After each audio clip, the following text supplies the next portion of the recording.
Why should you as a speaker make an effort to become an interviewee? That is the question today from Frederick Herren, the Creativity Explorer. Every week I do a lesson on any aspect of being a professional speaker, and today we are going to speak about interviews, specifically podcast interview. For the last few weeks I think I've done roughly one podcast interview per week. So why do I do these podcast interviews? Well, you could say that you should do interviews because you get exposure and you get good backlinks and it's good to be in the media and so on, and all of these things are true. But I don't do interviews with podcast or any media because of these reasons primarily. I do them because I think it makes me better as a speaker, specifically because it changes the way I think. It changes the way the brain works when you are an interviewee versus when you are a speaker. So let's look at some of the reasons how this is different.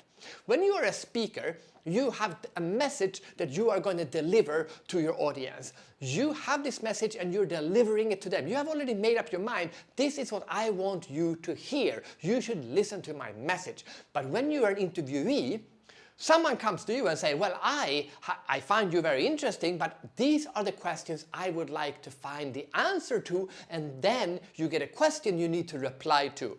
One-way communication versus you replying back to what the person that interviews you want to find out. Totally different way for the brain to work. Second reason is that when you do a speech, you have prepared the speech. You prepared the structure, the content, the delivery, the whole way that this message is going to be delivered. But when you do an interview, you have no clue where this person is going to take you. There is this beautiful element of surprise. And here's a tip. They will send you, say, oh, we're going to send you the questions in advance. No, say, I don't want to see the questions. I want this to feel like you're asking the question for me and I hear it for the first time.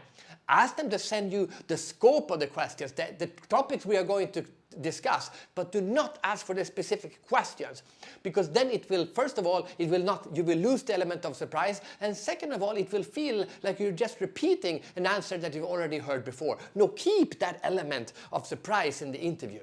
It makes you think on your toes. Reason number 3 is that when you deliver a speech, you are giving your idea to the audience.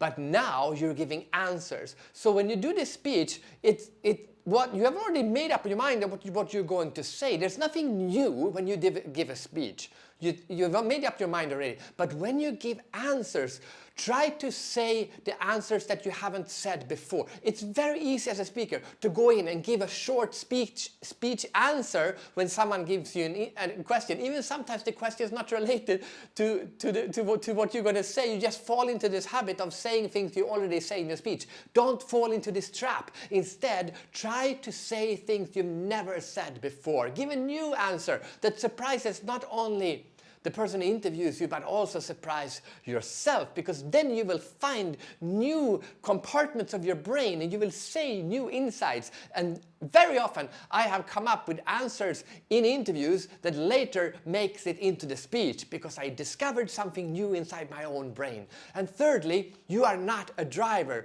For once, we are not in charge. We are passengers. And when you drive, you're constantly focusing on so many things. But when you're a passenger, you can take a more relaxed stance. You can look out more. You have a broader view and you are not in charge of the delivery of the program. That is the interviewer's job. Your job is to have a much more relaxed approach to what the result will be, which makes you can improvise, you can be more spontaneous, you can try new things out. All of these reasons are basically examples of the same things. It makes you go on a discovery in your own brain thanks to someone else poking into that brain. That is why you as a speaker should be an interviewee. That is also the lesson today from Frederick Herren, from professionalspeaking.com. Now, go out there and discover your full potential as a speaker by doing more interviews, so you can discover new answers that were always inside of you.